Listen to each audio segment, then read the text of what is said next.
Ação.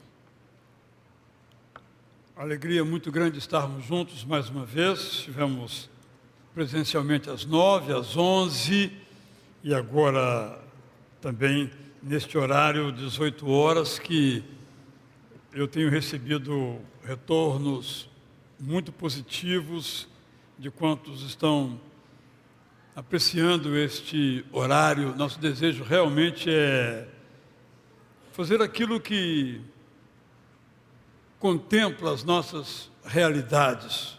Por essa razão, fizemos esta alteração. E convidei os irmãos, então, para uma série que estamos chamando de O Caminho de Jesus para a Felicidade, a poderosa revolução do Sermão da Montanha.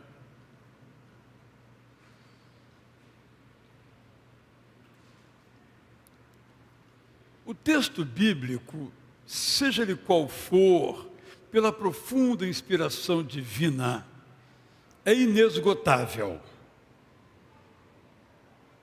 Cada momento da sua vida que você ler e vier a ler essas bem-aventuranças, não é que você vai descobrir coisas novas, mas coisas novas vão chegar ao seu coração, por causa do momento em que você vive. Se você, por exemplo, está passando pessoalmente ou no seu conjunto de convívios pela história de uma depressão ou de uma grande alegria porque buscou algo e conseguiu, ou uma história de uma perda de uma pessoa querida, ou de a chegada de alguém querido para você, um filho, um neto. Um salmo você vai ler de um modo hoje, de outro modo amanhã, mas o salmo é o mesmo. Essa é a riqueza, por isso que é inesgotável, inexaurível a palavra de Deus. Este é o caso do chamado Sermão do Monte, ou Sermão da Montanha, que ocupa os capítulos 5, 6, 7, parte do 8, no Evangelho de Mateus. Às vezes pensamos que o Sermão do Monte seja apenas os 12 ou 13 versículos iniciais do capítulo 5 de Mateus. Este é o coração, este é o centro. A partir dele, as demais afirmativas de Jesus vão então se desenvolvendo e são, portanto, o caminho de Jesus para a felicidade. Nós todos, eu e você, fomos feitos para uma vida plena, vivida à imagem e semelhança de Deus. Mas também todos sabemos que por causa da introdução do pecado no mundo, nós não conseguimos mais ter essa vida plena. Pessoas nos atacam, situações nos atingem, guerras matam, violências as mais diversas, dentro e fora de nossas próprias casas, nosso país, nossa cidade. Essa é a nossa realidade. Mas será então que a proposta de Jesus, que veio para restaurar e nos fazer de novo imagem e semelhança do Pai, depende das circunstâncias, depende de as coisas irem bem, depende de termos saúde física, depende de termos saúde emocional, depende de como foi a nossa infância? Claro que a jornada de cada um, de cada uma de nós será diferente à luz do nosso contexto, à luz da nossa história, mas a proposta é a mesma. Essas bem-aventuranças têm desafiado tradutores e desafiado os intérpretes. Literalmente, a primeira diz: bem-aventurados pobres de espírito.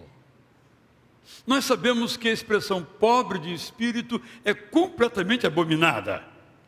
Se queremos ofender uma pessoa, dizemos, é um pobre de espírito.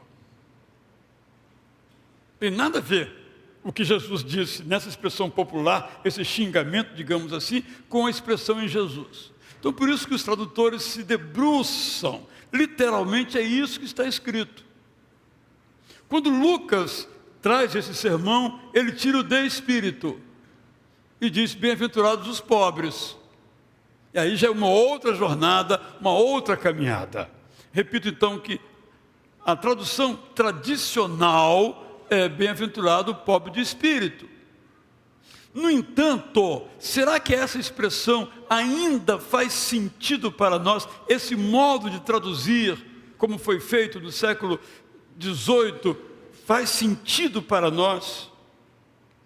Ou já não usamos mais essas expressões?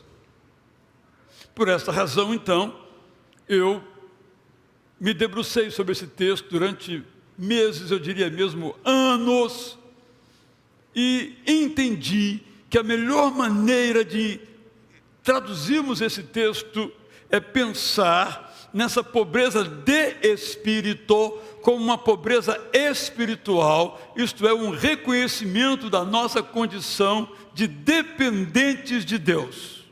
Por isso, então, está: os que dependem de Deus são felizes, porque o céu está garantido para eles.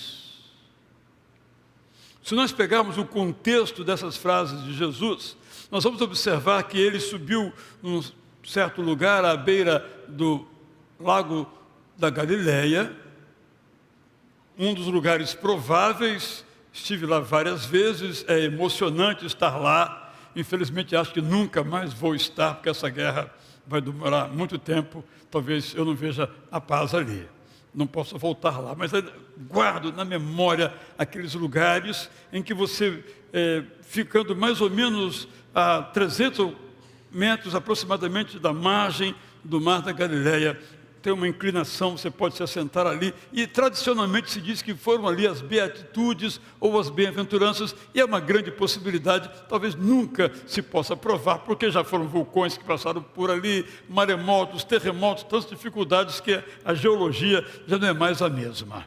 Mas o que é nítido e certo é que ao longo então desse mar ou lago de Nazaré, de Genezaré ou da Galileia, tinham várias aldeias: Nazaré, Cafarnaum, Corazim, Tiberíades, todas com 400, 500 pessoas. Eram as populações médias dessas localidades.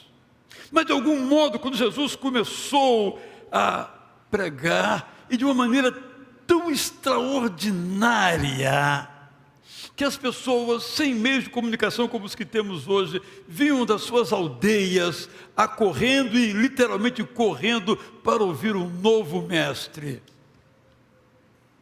Ele então se coloca um pouco mais elevadamente, abaixo a montanha, muito discreta, a planície, o mar. E o mar faz com que então o som venha do mar para a montanha. Ele começa a falar e as pessoas ouvem. Então ele diz que aqueles que dependem de Deus são felizes, porque o céu está garantido para eles.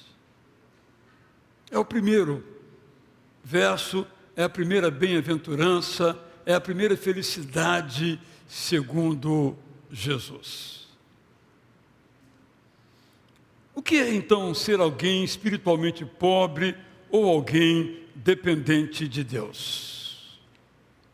Podemos dizer que esse reconhecimento, esse ponto de partida é muito estranho a nós. Porque se você observar, uma pessoa de sucesso é uma pessoa que faz e acontece quem quiser que o siga. Nós sabemos que boa parte disso é apenas propaganda, não é o mundo real. Todavia, faz parte do processo sermos todos enganados no sentido de que nós podemos, ao ponto de alguns dizerem que nós somos o nosso próprio Deus, e alguns não dizem, mas vivem como se isso fosse uma realidade. Nós somos dependentes de Deus quando nós reconhecemos que não somos capazes de nos salvar a nós mesmos. O valor essencial da nossa cultura é bem o oposto disso. Eu sei o que é melhor para mim e eu resolvo. É o mundo que nós temos, com essas crenças infundadas, repetidas, reafirmadas, com o resultado que nós conhecemos. Diferentemente, o que temos que afirmar é aquilo que Jó afirmou. Eu cheguei nu à terra e nu para a terra voltarei. Essa é a minha, essa é a sua, essa é a nossa condição. Nós somos dependentes de Deus quando sabemos que não vamos compreender todo o ensino de Deus para nós, mas assim mesmo procuramos pôr em prática aquilo que sabemos e procuramos saber mais para mais em prática ainda pôr. Nós somos espiritualmente pobres quando aceitamos integrar a comunidade escatológica dos que esperam a manifestação completa do poder de Deus. Nós somos dependentes de Deus quando admitimos humildemente que não temos o controle de todas as coisas. Como assim? Como é que eu não estou no controle? Não, é claro que eu estou no controle. Bom, mas eu não estou no controle. É algo muito interessante. Ontem tivemos uma festa para celebrar o aniversário de uma menininha. 3 pessoas estavam indo para a festa. Ao sair do táxi, uma tropeçou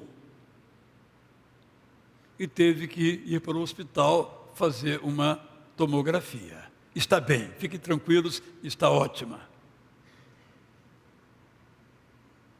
Então, possivelmente, essa família disse, espera que estamos chegando. E não chegaram, porque tiveram que dar uma passadinha no hospital para fazer uma TC. Felizmente, tudo bem. Não temos controle das coisas, mas nós precisamos acreditar que temos. Mas será que é sábio a gente acreditar que tem? Por isso eu amo quando o autor da carta de Tiago diz assim, olha, não fique falando que você vai lá naquele show e vai tocar lá para o cantor fulano de tal. Adriano, você vai se Deus quiser. Não é verdade? E você, Mateus, não fica achando que amanhã você vai lá abrir lá o estacionamento lá, que você é o dono lá. Ou do Colégio Batista pertinho ali, ou aquele perto da sua casa. É se Deus quiser. É disso que Jesus está falando. Você não tem o controle das coisas. Nós não temos o controle das coisas. Mas, gente, isso é muito difícil. Eu admitir que eu não tenho controle das coisas. Isso é que é ser dependente de Deus ou espiritualmente pobre. Quem é dependente de Deus deseja ser diferente do que é. Materialmente, espiritualmente, emocionalmente. E aqui eu quero falar algo bastante desagradável. Muito desagradável. Eu me refiro a alguns tipos de dependência que não são essas que estou mencionando aqui, que culminam na dependência de Deus. Todos nós sabemos que o maior negócio do mundo, acho que está perdendo para as bets, que é uma tragédia mundial e nacional.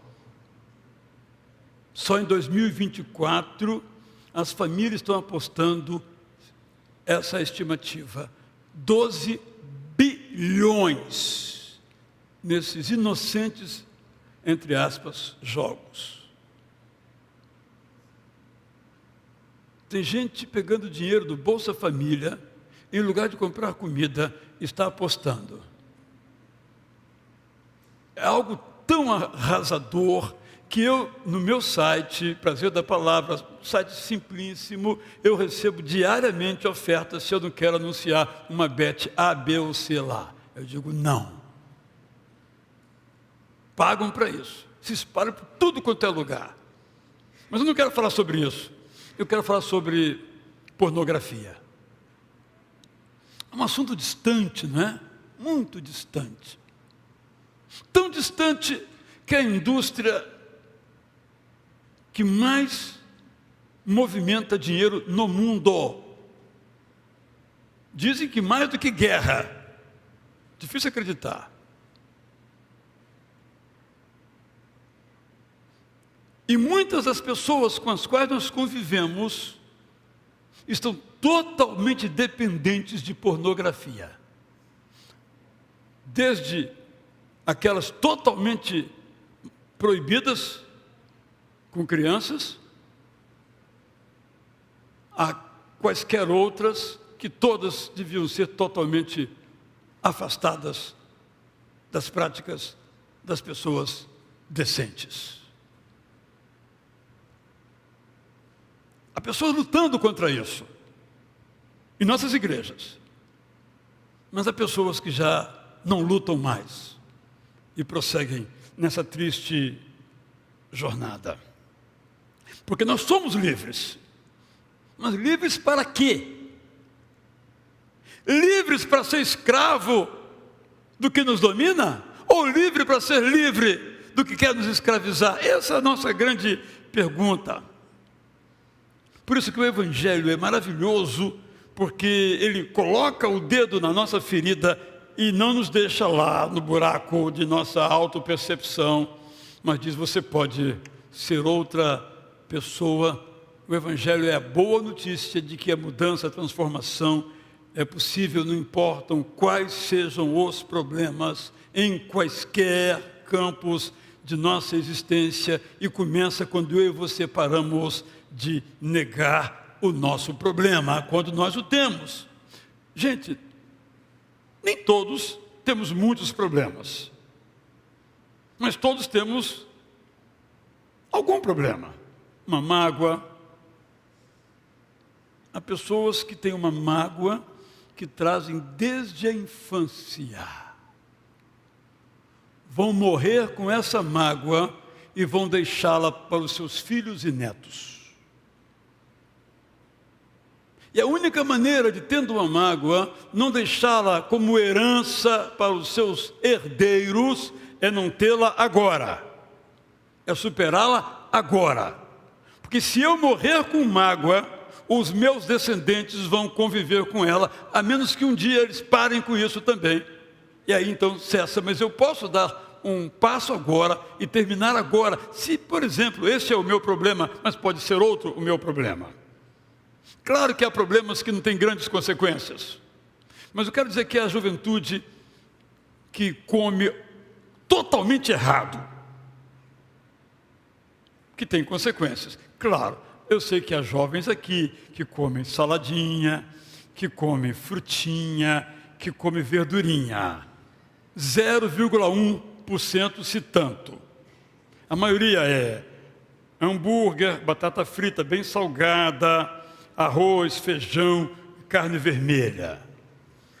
Você é livre para fazer isso. Mas, por favor, quando você começar a colher as consequências, não ore.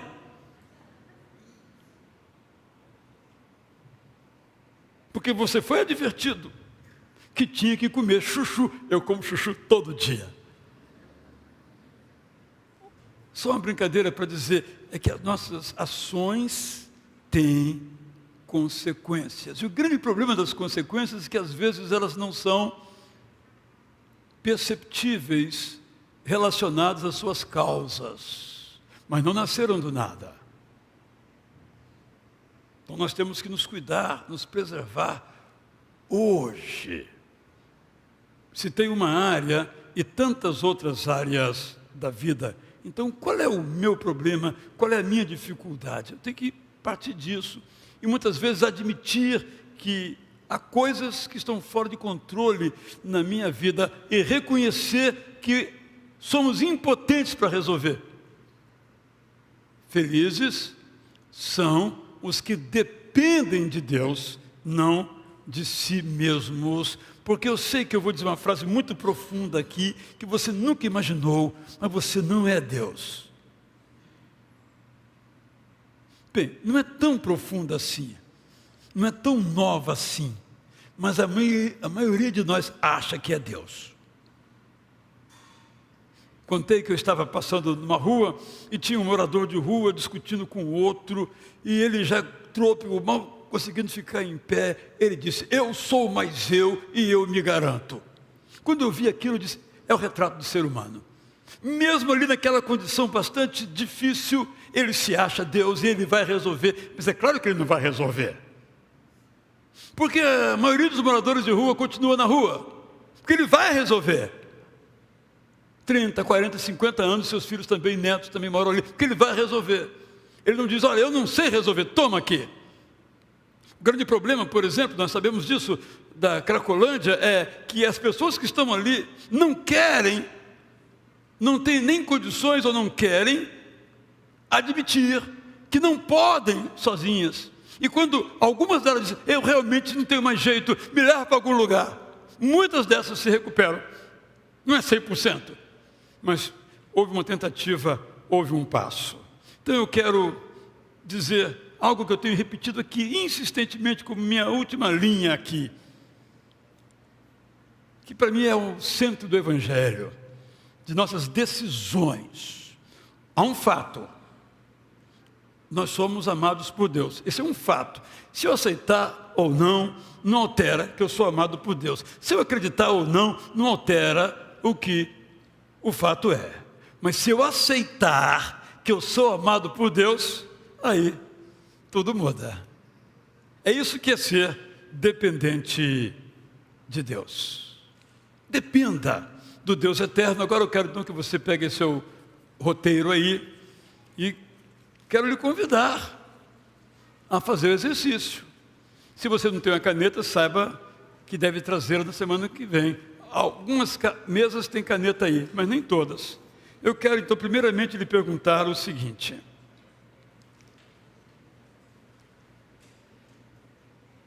todos somos dependentes de Deus, ou espiritualmente pobres, tão dependentes que sequer conseguimos tomar a iniciativa de buscar a Deus. A nossa condição era de mortos até Jesus aparecer. Qual é o comentário? Escreva aí, o que isso quer dizer para você? Não, eu não concordo. Isso quer dizer para você? Ou é isso mesmo, estou de acordo. O que isso significa para você? Comente essa verdade, porque ela está dizendo o seguinte: sozinho eu não consigo.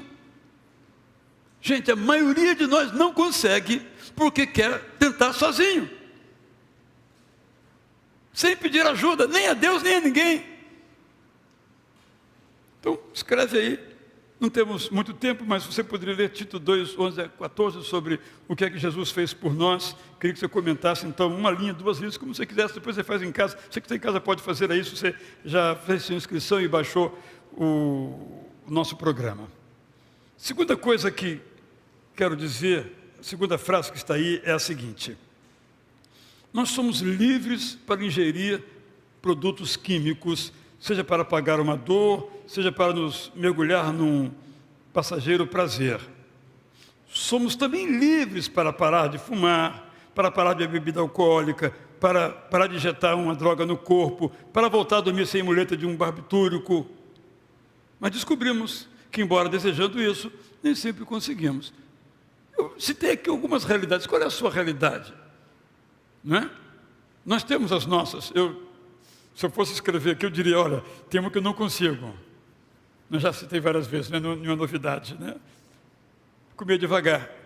Eu colocaria aqui: eu não consigo comer devagar. Quando eu vi, eu terminei. Já vou para a sobremesa. Né? É um problema que eu tenho. Claro, não vou falar de um grande que eu tenho, vou falar só do simplinho, né? Vou ficar mal na fita com os irmãos. Agora, terceira frase para refletir é a seguinte: O Evangelho parte da realidade e nos anuncia a boa notícia que a transformação é possível. A recuperação é possível. Não importam quais sejam os nossos problemas. E aqui tem uma lista dessas situações. Pode não ser a sua situação, mas seja qual for a sua situação. Nós então ouvimos Jesus dizer que nós somos felizes quando dependemos dele e podemos começar a viver. O que é que na sua vida então você precisa ver transformado? Sabe, algumas pessoas têm uma grande dificuldade de falar com as outras. Não conseguem falar com as outras sem ferir, sem machucar. Não conseguem. Não consideram o ouvido do outro e falam aquilo que acham que podem dizer e que devem dizer. Mas não imaginam o estrago que vai fazer no outro quando diz, seja o que for. Eu tenho que falar. Se você vai compreender, não é problema seu. Gente, isso é um grande problema, porque isso nos afasta das pessoas, machuca pessoas. Vou dar um exemplo aqui, né? Eu prego um sermão aqui, caprichei, estudei 15 horas para pregar um sermão, e a pessoa vem me elogiar. Aí diz assim, o senhor pregou bem hoje. Eu sei que a pessoa quis me elogiar, eu nem levo em conta o hoje. Ela não está querendo dizer que hoje eu preguei bem, mas antes eu preguei mal. Ela não quer dizer isso, mas a frase está dita assim. Se eu for uma pessoa mal resolvida, eu perguntaria, e domingo passado? Mas ela não quis dizer isso, mas a maneira de ela dizer, você está bonita hoje. Olha a tragédia da frase, porque nós temos que pensar em quem vai ouvir, para construir, para perfumar o ambiente. Eu dei aqui um exemplo e você pode colocar aí os seus. Agora então eu quero essa sim que se responda bem objetivamente. A primeira pergunta é, eu citei aqui uma frase de uma autora uma inglesa chamada Julian de Norwich. Ela disse o seguinte, nós somos tão preciosamente amados de Deus, que não podemos sequer compreender isso. Nenhum ser criado pode saber o quanto Deus doce e eternamente o ama. E a minha pergunta é, você se sente amado ou amado por Deus? Sim ou não? Escreve aí, é para você. Ninguém vai ter acesso a esse caderninho, é só seu. Se você não é amado por Deus, complicou. Não, você é amado por Deus. Não é questão de ser amado, você é. Se você se sente amado por Deus. Se você se sente amado por Deus, você passa pelas doenças, com uma atitude. Se você se sente amado por Deus, você passa pelas críticas com uma atitude. Mas se você não se sente amado por Deus, só de alguém olhar para você assim, você já fica triste. Esse é o centro. Jesus veio para dizer isso. Sabemos disso. E como você reage a isso? Você se sente amado por Deus? Depois eu trago aqui uma frase do Martin Luther King Jr. Esperar que Deus faça tudo enquanto nós não fazemos nada não é fé. É superstição. Então, o que é que você faz com o amor de Deus por você? O que é que você fará? Que isso lhe leva a pensar o quê? Qual é a sua parte nesse latifúndio? Depois tem aí uma oração que pode ser a sua oração, pode não ser a sua oração. Nosso propósito aqui, então, é trazer o caminho da felicidade de Jesus, do Sermão do Monte, para dentro da minha vida, para dentro do meu coração. Levando-me, então, a tomar a decisão de mudar na minha vida aquilo que precisa ser mudado. E aí, só você sabe disso. Ninguém mais sabe disso. É só você. Isso em todos os campos. Esse nosso trabalho aqui, irmãos e irmãs, não é um grande divã psicanalítico. Não tenho a menor competência para isso.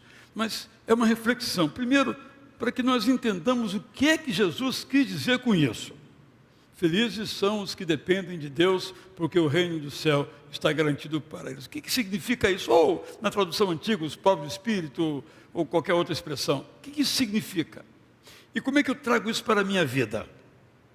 E o meu propósito, nesse caso especificamente hoje, é que eu diga a mim mesmo: há coisas pequenas, grandes, que eu tenho que admitir que eu não consigo controlar.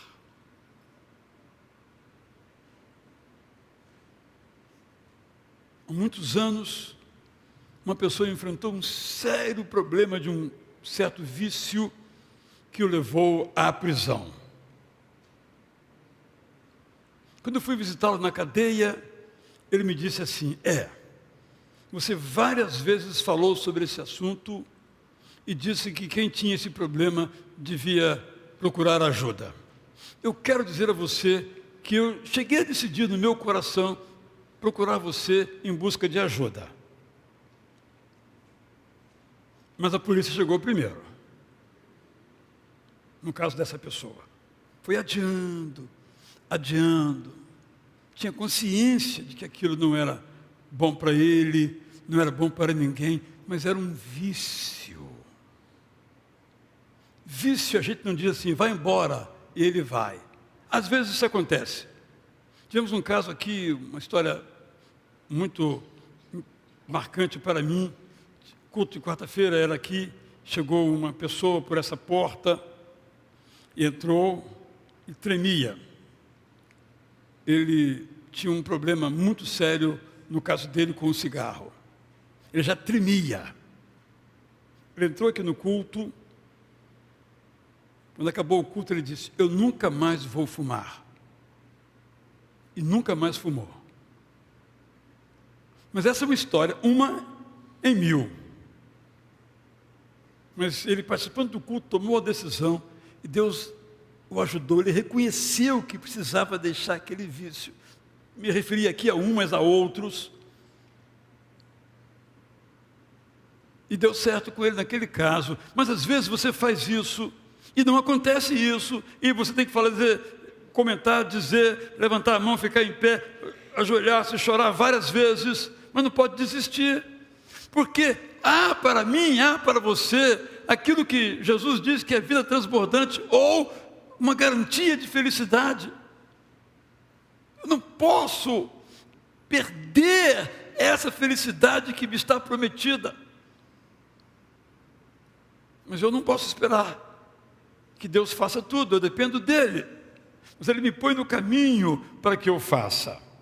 Um grande tradutor, Margelino, francês, fez a tradução, não pôde completar a Bíblia toda, ele morreu, que essa expressão, bem-aventurados, em grego é makarios. E ele disse que makarios é aqueles que estão em marcha. Ou, nós diríamos hoje em marcha, sou um pouco militar, não é? Que estão a caminho. Aqueles que estão caminhando na dependência de Deus são felizes. Mas estão caminhando, não chegaram lá, estão caminhando, estão chegando. E às vezes, em nossa caminhada, nós temos retrocessos, nós saímos do caminho, mas vamos voltar. Mas aí nós temos essa convicção de que somos amados por Deus, e quando dependemos dEle, Ele vai providenciando pessoas, situações, recursos, para de novo nos colocar nesse caminhando para a felicidade.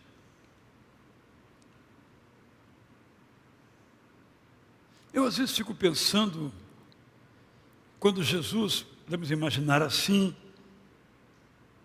lá do céu, olha para mim, ele então talvez diga assim: ô Israel, não foi por isso nem para isso que eu morri na cruz no seu lugar.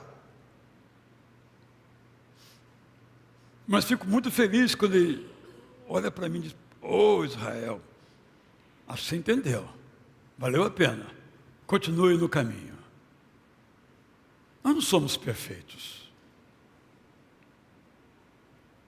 Mas nós não podemos nos contentar com a nossa imperfeição. Seja ela fabricada por nós mesmos, fabricada pelo contexto em que vivemos, seja ela advinda de nossa herança familiar, eu só posso me contentar, e nenhuma outra vida com a qual exista que eu possa me contentar, que não seja a felicidade. Não felicidade segundo o que eu acho que é, não felicidade segundo o que a sociedade acha que é, mas a felicidade segundo a qual Jesus acha que é o caminho que Ele nos chama para a felicidade. E nós conhecemos isto. Vamos ver mais adiante nessas próprias bem-aventuranças, bem como em todo o Evangelho. Eu quero terminar voltando ao Antigo Testamento, uma história para mim, uma das mais fascinantes, porque misteriosas da história da Bíblia. Escrevi até um hino sobre isso há muitos anos. Moisés. Por um pouquinho, imagine-se que você seja Moisés. Você sabe que ia morrer.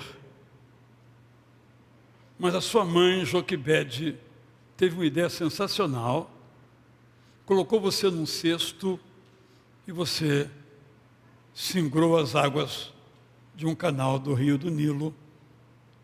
Uma princesa do palácio viu aquela coisa, recolheu você e você virou um príncipe no palácio do faraó.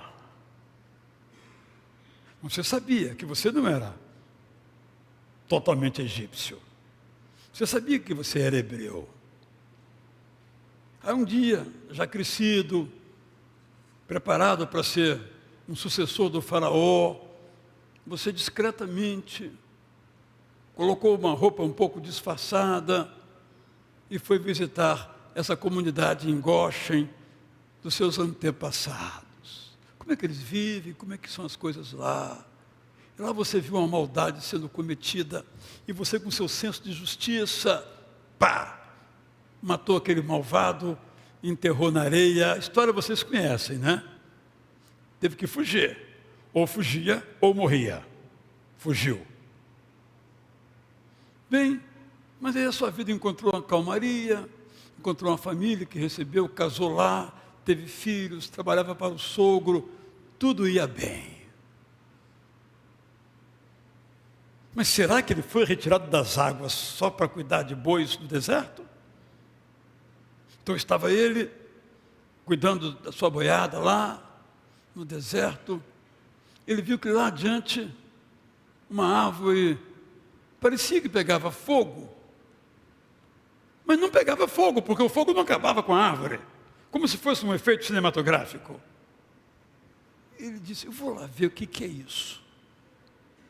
Quando ele se aproximou daquela região mais próxima da árvore, que queimava, mas não se consumia, ele ouviu o Deus eterno lhe dizer, Moisés, essa terra que você está é santa, tire os sapatos.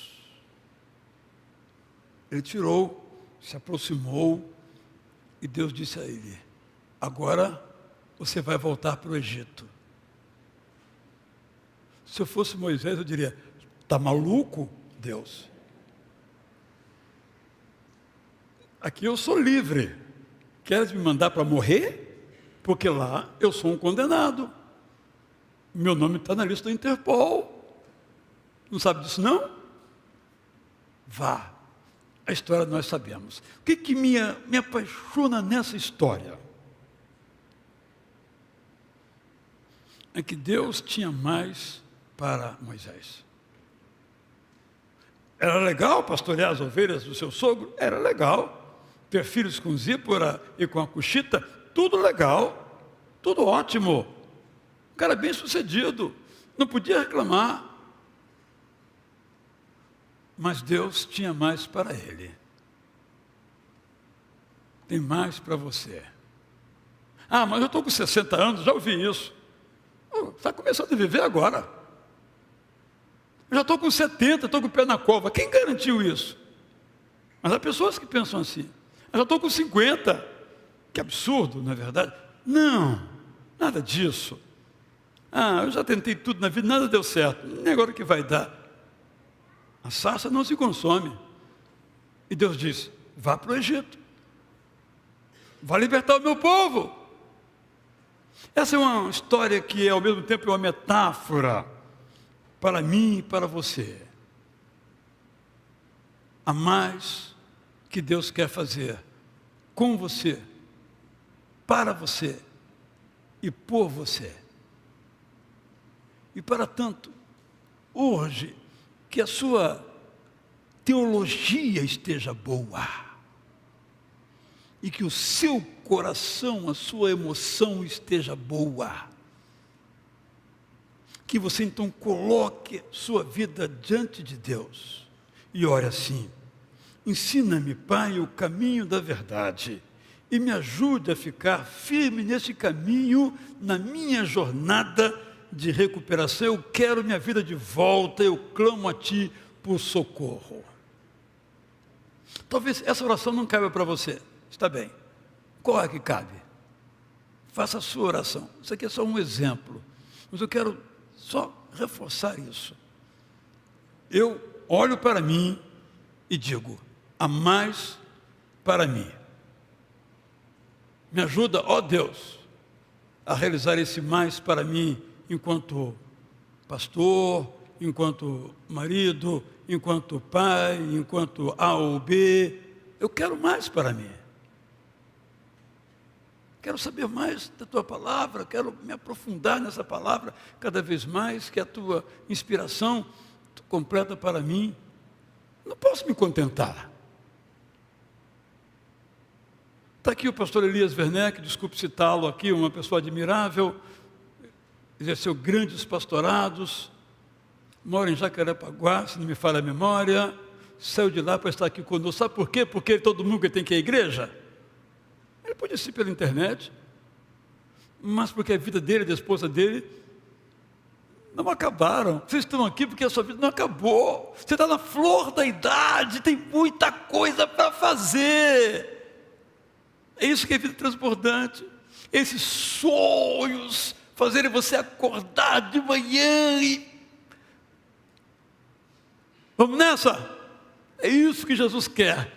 Então Ele não quer que você olhe para a sarça ardente e diga assim, não vou lá ver, que de repente eu vou lá. Ele fala assim, vai para o Egito. É melhor não ir. Deixa a sarça ficar lá queimando. Se aproximar, vai ter que tirar as sandálias do pé. Então fica longe.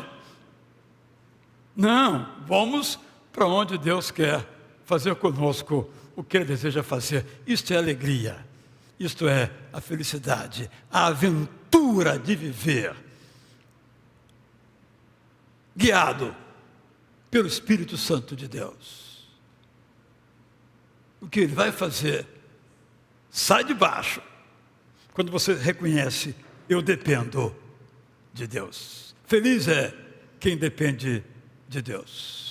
Desejo então que, enquanto nós cantamos, você no seu coração reflita sobre isso. Como eu disse, algumas coisas talvez não se apliquem a você, mas você pode aplicar, adaptar as que fazem parte da sua vida. Você mais jovem, você mais experiente, você até mesmo idoso, o que se aplica a você? O que na sua vida tem impedido a plenitude da vida? Talvez admitir que não esteja no controle, talvez admitir que precisa mudar algumas coisas na sua vida, doa muito, e é por doer que a gente não faz, não é? Por exemplo, eu tenho que tomar uma injeção, não tem comprimido? Nós não queremos sofrer, mas às vezes temos que tomar a injeção, não é? A Aninha fez uma cirurgia. Foi de livre e espontânea vontade? Não, foi por livre e espontânea não vontade. Mas está vivíssima, inteiríssima. Mas nós não queremos sofrer. Mas nós temos que sofrer. Admitir que não temos o controle. Aí a coisa realmente muda. É tudo isso que eu gostaria que você meditasse, porque, repito, há mais para você. Vamos ficar em pé? Vamos cantar.